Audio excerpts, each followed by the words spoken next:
Okay, so now, again, the introduction to communications, and again, we will go through step by step on the capabilities that ActiveNET allows us to actually better off let people know what's going on in the, as far as classes, as far as just an interest list. We're going to get all into that today. But before we do, just to get us started, this is again is the Zoom meeting information. If you have anybody that would like to get on the call, here are the information thing for the phone number and the ID number. And again, all the video trainings, I will have the other video trainings up probably by the end of tonight or first thing tomorrow. So trainings number 1 through 7 are all up right now, and then Tuesdays and today's probably be in by the 9th. So again, that is the link for that. And for everybody possible, if you don't mind, just stay muted while we're doing the presentation. And at the end, we will go through questions. Make note of those questions right now, and then when we get to the Q&A, I'll be happy to answer anything y'all have. There could be quite a few on this one because there is a lot of great things that are, but if not, no worries, and we can check them later. Let's go through the overview. For today, we are going to talk about subscriptions versus interest lists. Now, they both work hand in hand, but they also are separate things. But again, we will talk about subscriptions and interest lists. We're also going to learn how to do a custom list, which is, again, based off of certain details in the system. You can you can get particular data on certain things, or you could go in and you can request a class list or whatever. But there's again, like the rest of ActiveNET, you can again set a report and use it over and over, and you can also have that data and you can use it for so many different ways in ActiveNET. So we're going to look at that. And then we're going to also learn how to send an email, use letters and text messages in the system. Now that again, it's something new completely that we haven't really gotten to see before. So we're going to take a look at those as well through this presentation. So let's start out. What is an interest list? Well, interest lists, and we should be pretty familiar of how interest lists work even without ActiveNET. But in this case, with the interest list is again a group of customers of an interest, which usually is by their transactions that they pay for stuff. You can usually generate what they like, and on that part of ActiveNET, you can actually then see, if you have stuff that have similar interests, you can actually develop a list to showcase, if it's popular or not, and we can do that in the system. So again, these are used to group customers by an area of interest, usually by the transactions when they sign up for stuff. So how are they used? Well, let me just say this: We've looked before at the different activity categories. You can actually get interest lists based on those activity categories, or you could do it by specific activity too. Now again, if you look up here, we do have the communication. We're in that communication banner tab now. We're almost through the end of our line of succession here. But again, communication banner tab, this is where all of this is taking place when you get into the trainer database. And if you remember our navigation menu, we have in the navigation menu, there's one for List Builder. This again, we'll go through a few of these throughout this presentation and where these are all at. But to give you kind of an idea where you are in ActiveNET, I've also included that picture along the presentation so you can see where you are and what you're using. But again, interest lists, activity categories, and specific activities, you can do those with. By the activity category, you may remember that when you look at this middle column here, you can actually create lists based on those. So if you, for instance, we have in the system developed, we have our trips and travel, like for Summit, for instance, we have our trips and travel. We've also got events. We've also got, you name it, for our aquatics and our fitness. Any of those kind of categories you could develop an interest list by. And again, you can add these directly in from the interest list menu, and it'll take you to this screen where you can add a new one and develop one that if they subscribe to it, which we'll talk in a minute, you will be able to get that information when the latest step comes out.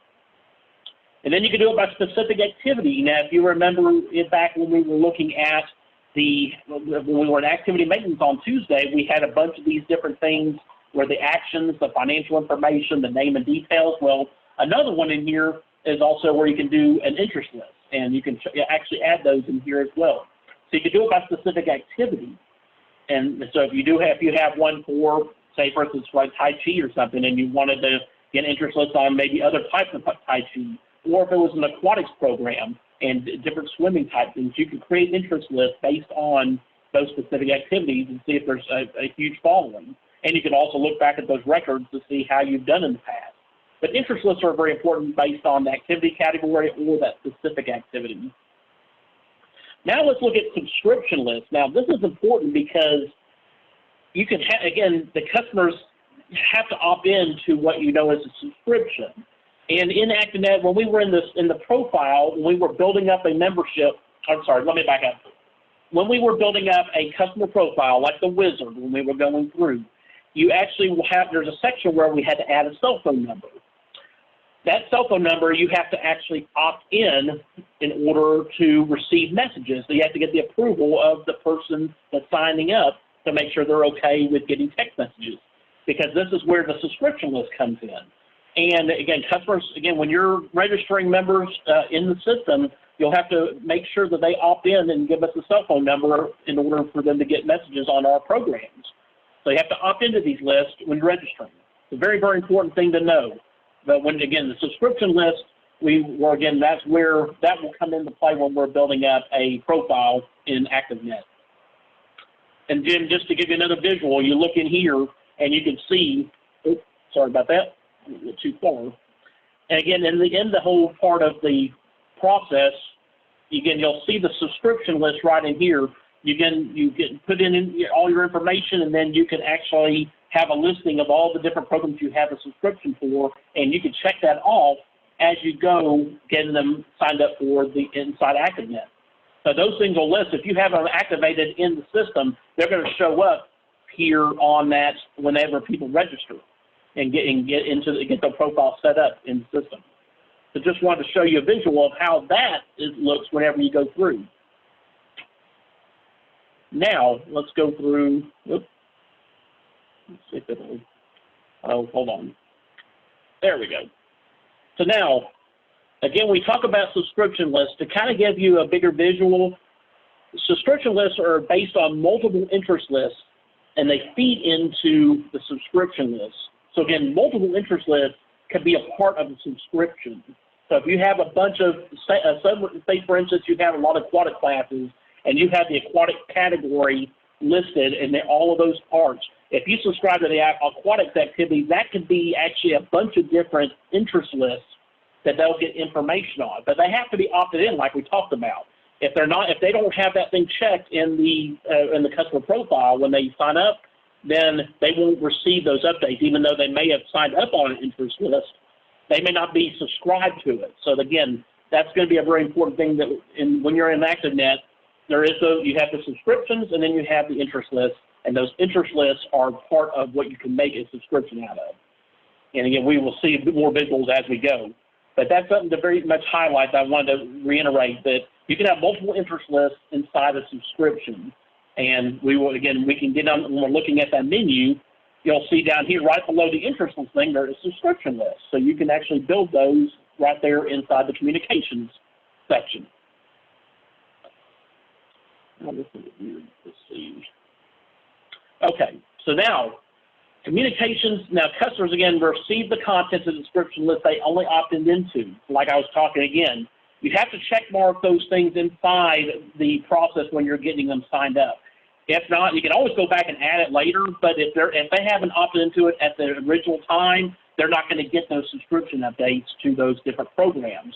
So again, very important to note that when you're using this, make sure that you again would have to go back into the family and detail section of the profile, and I believe it may actually be an action, so you would actually change that from there, and you can add in a different subscription or take away if they don't want to get any information on it. But for one, again, the subscription, again, they have to be opted into originally. If not, you would have to go back and add it. And again, why is that? Well, the customer may be a part of more of these interest lists, again, across the board, across the system, but, there is a chance that they may have not gotten that subscription, so there's not going to be updates. So again, if anything out of today, just know that those subscription lists and interest lists are two different things in a way, and one of them works hand in hand with the other. But again, you can be on multiple interest lists, but you may not be subscribed to the whole category so you can get all the updates. And then you've got custom lists. Now we talked that that's another one of the big highlighted items in this presentation is that when you look at custom lists, you can then create stuff based on specific criteria.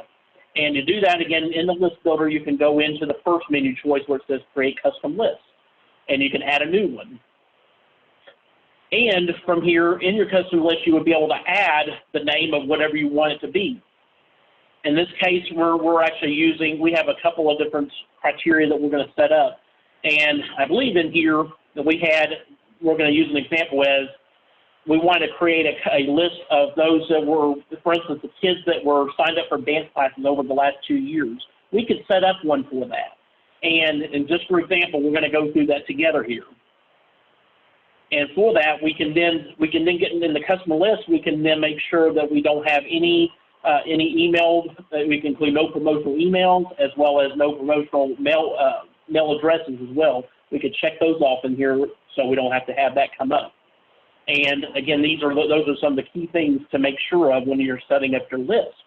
But again, all of these things in here, you have a lot of different ways that you can set up the list. And a lot of these right here that you see are default, they'll come up. But like these two items right here on the check mark, usually you'll need to add those if you don't want to have email, you don't want to have any promotional email type customers in there. You just want your true folks that have been signed up in the past. So giving you kind of an idea of how those fields work. And then we get in here to the registration section, and then you can, again, select the particular program that we're looking at, the whole category that we're looking for. In this case, we're going to look at dances. So for those kids that have signed up in the dance, we can go into the activity category by clicking on that. It's going to give us that list of the folks that that we have of different categories that we have programs for. We click on that dance, and it's going to bring it up right here in this box.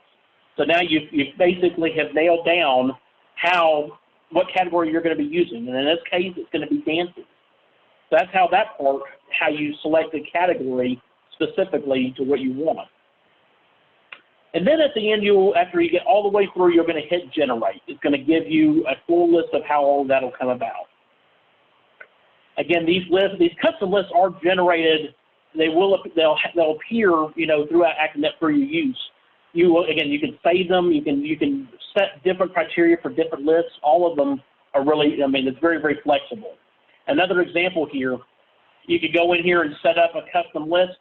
And here's that one that we were looking for, the active registration for parents. And on that, we set that list up, and then we were able to then export that information for our own liking. If we were doing a mail out or something, we could actually take that data specifically for those programs, and we can mail them out. But again, you do need to set up the table that we set up. We have the customer list that we've already set that up, and then we can export that same data over to however we want.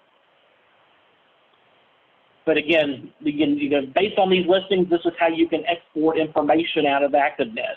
Again, this is a customer table based on an existing listing. And again, in the table selection, our customer list, all of the name, phone number, all that stuff is in this table. You then can, for the activity that you set up originally, you can then take that custom list and pair it up with the table of whatever data you're wanting. And then from that point, you then can add the specific things below, whether you want the first and last name to spit out data, if you want more additional address information. So if you want to do labels, you could do that. You can actually get this data for a particular class or different other program, and then you can add that in specifically whatever fields you want. But again, you can take these lists and pair it up with a table in the database and export it however you feel like you need to. And at that point, you would then hit submit, and then it will give you a whole other listing. Let me see here. So that shows you how you could go in and look at that. And now let me also go back in the live database here too, or trainer, in this case. But again, just to show you where we were at, we went to communications, and we have all of our different areas here. Now this right here, everybody has a favorites list. We haven't gotten to it just yet, but it's more dealing with campaigns, which we'll learn in another video. But for right now, we're going to be focusing on the email form and letters part of it at this time, plus the list builder. So in the email form and letter part, again, we'll be coming to that in just a second, but we were at that customer list, and we wanted to add a new one. We said that, for instance, we had the activity that we wanted to do. I can't spell, that's okay. But again, you come in here and you see all of these different fields that you can add something into, just like that. And then like in the registration portion, this is where we came in again, and you have, again, the activity category. You can add that dance part in there, and then you can then add that. You can, if you had other criteria you were looking for, you can add those in here. Just clicking on the name right here will give you the list of what's in that category, and then you can sort it however you like. So you can do that in the memberships, facility, point of sale, and I mean, again, a lot of those things are available to you. But again, the customer list builds that we went through, this is where that's housed at, and you can create a custom list, and you can do it across the board, or you can do it specifically at your location. All of those are available. But that's kind of that's where you go again in the communication tab. That you're able to see, build up a customer list. All right, let's go back here to our presentation. We're now going to look at the emailing, form, letter, and text. That was the other one that we were just looking at. Now, how to do that, this again has 3 parts, and we're going to show you exactly how that all works together with the system. So on that home page of the communications banner tab, you're going to click on that create email, form, letter, and text. We're going to look at that. Again, you'll be able to select a custom list, like one of the ones that you built before. You set up that customer list, and now you have it. You basically saved it as a report, so you can use it again. Again, you'll put that in. You'll be able to select that from here. And if there's any additional filters, you can then see all of the things you can add in there, whether it's that first, last name, birth date, you name it. All of those things you can select from on here. Again, just showing you the visual. Again, you got the custom list. You can select the one that we set up, and then you'll be able to go forward with it. This right here is where you have the choices of doing any of the 3. You can do them, and you can have it in multiple ways. So again, you'll have the email part of it that's first if you want to do an email, the form letter. You can pretty much do a actual letter, have a WYSIWYG type of text box or whatever, like you can, just like a word processing document. You can set that up with a letter, or you could do the text message method. We're going to go through all of those just to show you. So on emails, you're going to then see you can add attachments to it. So if you have a document that you want to include in this email to members, you can do so. You also have, what I like about ActiveNET in this case is that if you do this particular process and you're able to check and preview it before you send it out, which is highly recommended because you always should prove your stuff before you go out and send it, especially to a big, large audience like this. And we know our members don't want to be inundated with a bunch of emails. So it's very important that you listen very carefully on this next step because this does help a lot. So you have the attachments you can add. Again, right here in this section here, you can select it. We'll open up your computer and select an attachment and add it to the box. You then can check for unique email addresses, preventing duplicates. Why is this important? Well, again, by previewing the recipients, this is a safeguard. If you have this checked right here where the arrow is, this will prevent the email from actually going out until you uncheck it. So it's very important if you are putting together an email together, make sure that unique email addresses are checked and that the preview recipient, most importantly, is checked as well so you don't send right away. This allows you to be able to check for grammar, check for any kind of if there's any extra spacing problems. You can fix those before that actually sends out. So again, those are real important. Those are a couple of important features that I do like in ActiveNET that will help you safeguard from having to send out an email, without actually getting to proof it. Now, on the emails, you then will be able, once you get that, you're going to get a PDF generated image of what you put together in the email. Again, you'll see up here, again, it gives you kind of this, again, this will show you it's just a preview. Actually, nothing has been sent yet, because until you tell it to send, it won't send it yet. But if you follow that feature, that's important. So again, you'll be able to send that at that point. and then it will generate this PDF to be able to proofread and make sure you got everything correct.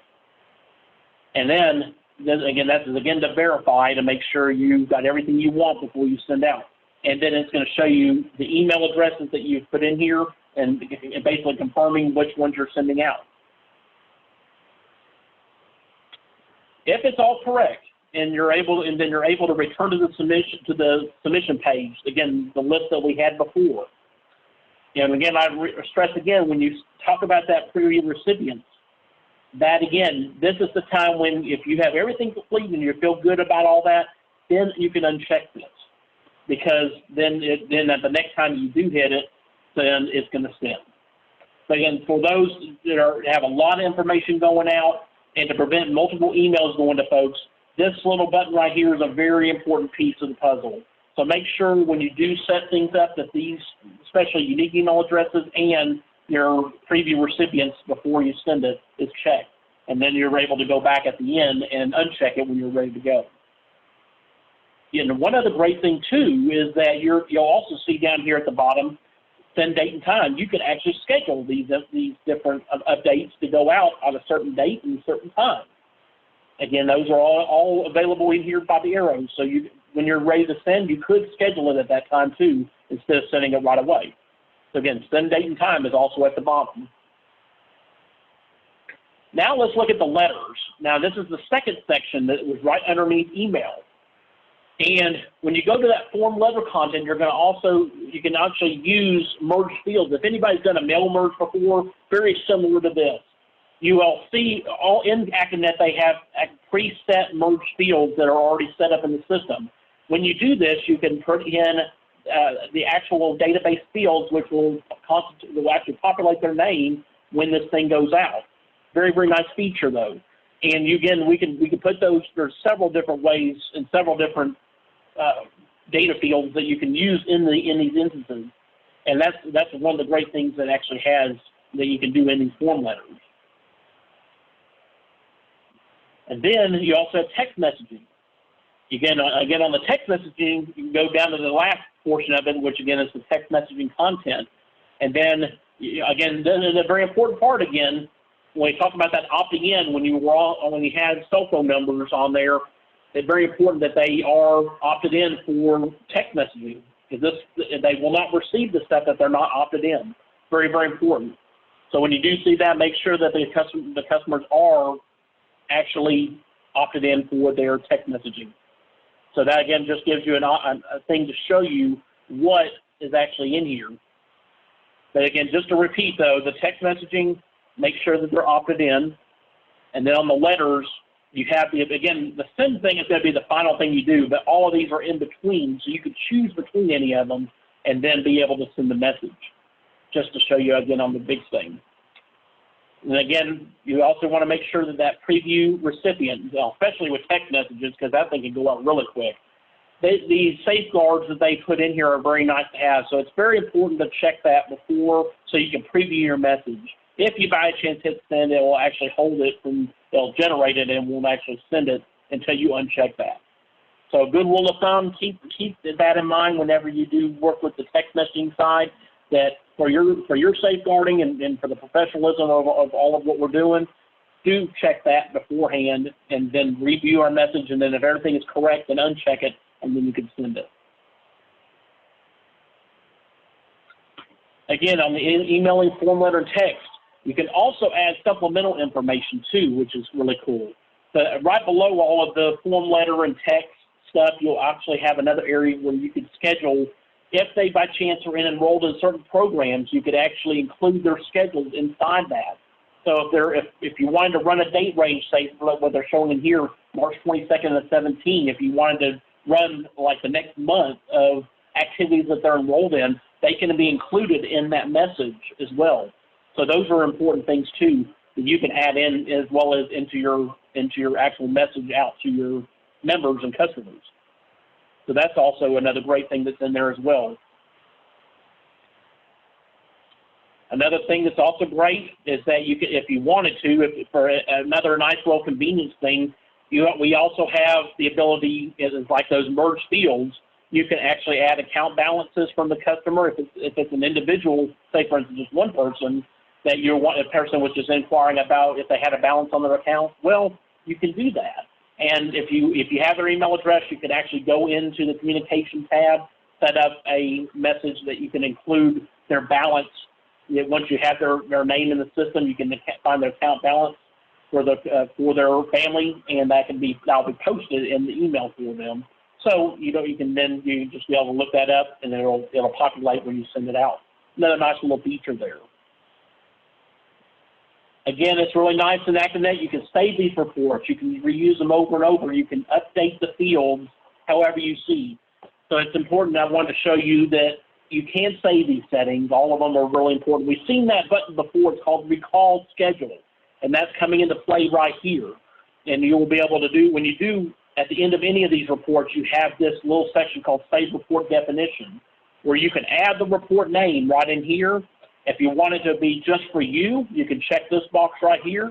If you think it's going to be something that'll be used across the system, check this other one that'll be used for anybody across the board on ActiveNet.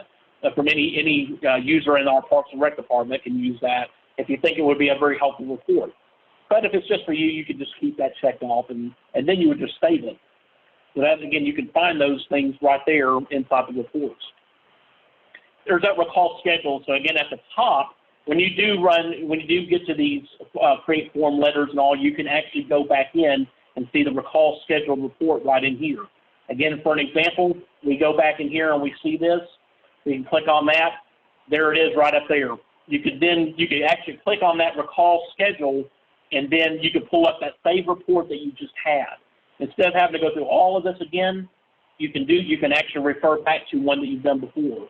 And you'll see that now, seeing this all in person, there's the customer list that you would like to put together. You then have the email content. And again, you can put one person's address, or you can put multiple addresses in there. And then on the email, you can then search by different fields. There's where that the family balance, the active balance where it is. You can get that in there and put that in the message. And then you can include the address from your location as well as anything else that has that. And then you can, again, the send date and time. But you'll see as default right now, a lot of those things are checked. And that's a very important thing. We do want that just so everybody can verify before you send it out. But again, good thing to know. And then we also have some subscription lists that we've set up, and then we can do those at any time. If we find something that's common that we think people would want to keep informed at, we can set up a subscription list. Very, very, very, very awesome to have. And then again, your form letter side, here's where again you can put the text in here, add your merged fields inside the message, and add them here. And on this part here, I believe you have additional parts where you can add in information. And then the text messaging side, you can also find out how many characters are in the text message, and you can include those merged fields right inside. So again, those are all right there for you at any time. But seeing that here, this again gives you all of those different options. And then there's the supplemental info where you can add in if they're involved in activities in a certain time frame. You can actually put those included in the message and set up the date range you want, and then you're all set to go. And that'll also include that with that message to that person. And then the dynamic content and stuff. This is one that ActiveNet says you have to set up, and I don't think we have yet. We'll look at that down the road, but this is also, again, is another feature that you have that you can use in your messages. And there's that save report part at the bottom. Again, you go in here to save report, you type in the information in this blank. Again, either set it for yourself or set it for everybody. Either one of those is good. You would hit save, and then you'll be back up here, and you can go to recall, and it will bring you back to the same messages that you had. And then you can update it, however, based on those same things that you originally saved it for. So again, all of that stuff, you just continue. You can build these lists. Just go back to them and refresh them to whatever fields you want. They'll all be there for you. Another great thing, you could save these reports. You could do that also on the financial reports too. Any of those that you would want to have, you could schedule reports to be sent via email, especially for staff and daily closeout reports. All of that stuff is still able to be done in the ActiveNet system.